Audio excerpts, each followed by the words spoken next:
Cumulative calculations and window frames are the building blocks of sessionization, event tracking, and financial ledgers. Knowing how to specify exact frame bounds prevents high memory overhead and execution bugs. Finding the cumulative limit in an ordered stream is a standard database interview problem.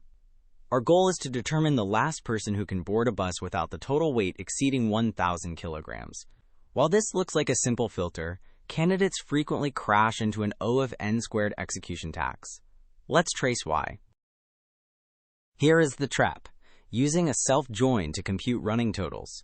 For every passenger in the queue, we join and sum all preceding passengers whose turn is less than or equal to ours.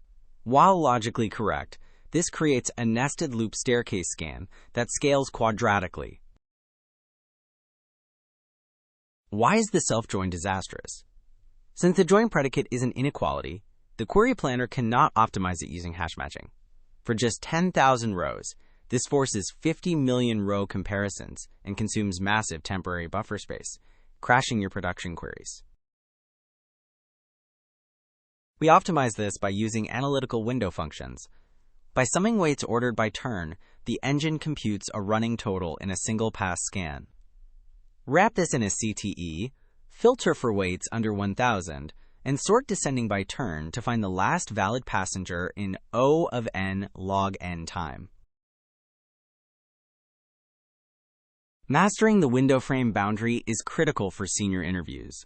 By default, ordering without a frame uses range, grouping tied values together. For rolling metrics or time series where values can duplicate, you must explicitly specify rows to force strict row-by-row aggregation.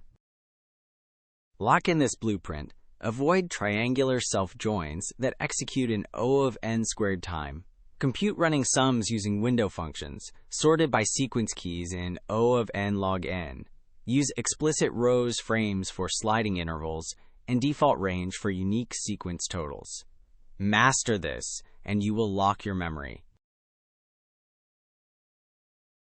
Let's analyze the triangular self-join approach. Time complexity, O of n squared.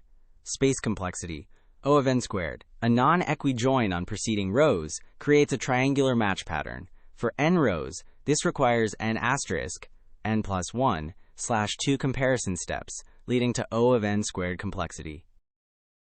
Let's analyze the cumulative sum window approach.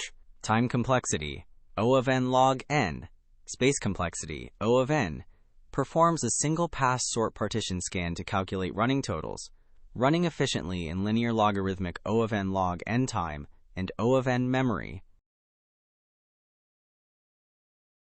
The interviewer will then ask, why must you order by turn instead of person underscore ID or person underscore name? Only turn represents the physical queue sequence. Ordering by name runs alphabetically, and ID is surrogate, resulting in incorrect cumulative calculations. The interviewer will then ask, when does the default range frame give wrong results for rolling averages? When the sort column has duplicate values, range groups tied values, giving them all the same cumulative sum, whereas rows counts them row by row.